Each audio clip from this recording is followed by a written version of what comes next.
ಮಾಜಿ ದೇವದಾಸಿ ಮಹಿಳೆಯರಿಗೆ ಕಳೆದ ಬಜೆಟ್ ಹೆಚ್ಚಿಸಿರುವ 500 ರೂಪಾಯಿ ಸೇರಿದಂತೆ 2,000 ರೂಪಾಯಿ ಬಾಕಿ 3 ತಿಂಗಳ ಪಿಂಚಣಿ ಬಿಡುಗಡೆ ಮಾಡಬೇಕು.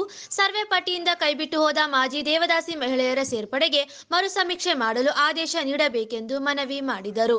ಸ್ವಯಂ ಉದ್ಯೋಗಕ್ಕಾಗಿ ಬ್ಯಾಂಕ್ನಲ್ಲಿ ಸಾಲ ಸೌಲಭ್ಯವನ್ನು ಪಡೆಯಲು ಆನ್ಲೈನ್ನಲ್ಲಿ ಅರ್ಜಿ ಹಾಕುವುದನ್ನು ಕೈಬಿಟ್ಟು ಅನಕ್ಷರಸ್ಥರು ಇರುವುದರಿಂದ ನೇರವಾಗಿ ಇಲಾಖೆಯಿಂದಲೇ ಆಫ್ಲೈನ್ ಮೂಲಕ ಅರ್ಜಿಗಳನ್ನು ಪಡೆದು ಇಲಾಖೆಯಿಂದ ಸಿಗುವಂತಹ ಸಾಲ ಸೌಲಭ್ಯಗಳನ್ನು ಒದಗಿಸಬೇಕು. ರಾಯಚೂರು ನಗರದ ಮನೆಗಳ ನಿರ್ಮಾಣ ಹಂತದಲ್ಲಿರುವ ಕಾರ್ಯವನ್ನು ಪೂರ್ಣಗೊಳಿಸಿ ಫಲಾನುಭವಿಗಳಿಗೆ ಹಂಚಿಕೆ ಮಾಡಬೇಕೆಂದು ಒತ್ತಾಯಿಸಿದರು. ಲಿಂಗಸ್ಗೂರು ತಾಲೂಕಿನ ಮುದ್ಗಲ್ ಪಟ್ಟಣದ ವಾರ್ಡ್ ನಂಬರ್ 16, 11ರಲ್ಲಿರುವ 15 ಜನ ದೇವದಾಸಿ ಮಹಿಳೆಯರಿಗೆ ಜಿಲ್ಲಾಧಿಕಾರಿಗಳು ಭೂ ಮಂಜೂರಾತಿ ನೀಡಿ ಪುನರ್ವಸತಿ ಕಲ್ಪಿಸಿಕೊಡಬೇಕೆಂದು ಮನವಿ ಮಾಡಿದರು.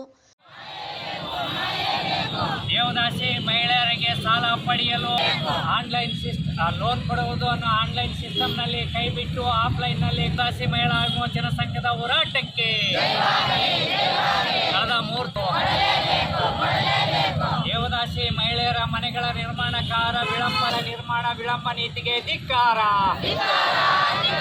ಕೂಡಲೇ ಬೇಕು. ಮಾಜಿ ದೇವದಾಸಿ ಮಹಿಳೆಯರಿಗೆ ಕಳೆದ ಬಜೆಟ್ನಲ್ಲಿ 500 ರೂಪಾಯಿ ಹೆಚ್ಚಳ ಸೇರಿದಂತೆ 2,000 ರೂಪಾಯಿಯನ್ನು 3 ತಿಂಗಳಿಂದ ಬಾಕಿ ಇರುವ ಪೆನ್ಷನ್ ಕೂಡಲೇ ಬಿಡುಗಡೆ ಮಾಡಲೇಬೇಕು. 3 ತಿಂಗಳಿಂದ ಬಾಕಿ ಇರುವ ಪೆನ್ಷನ್ ಕೂಡಲೇ ಬಿಡುಗಡೆ ಮಾಡಲೇಬೇಕು. ದೇವದಾಸಿ ಮಕ್ಕಳ ಮದುವೆ ಪ್ರೋತ್ಸಾಹಧನ ಅನುದಾನ.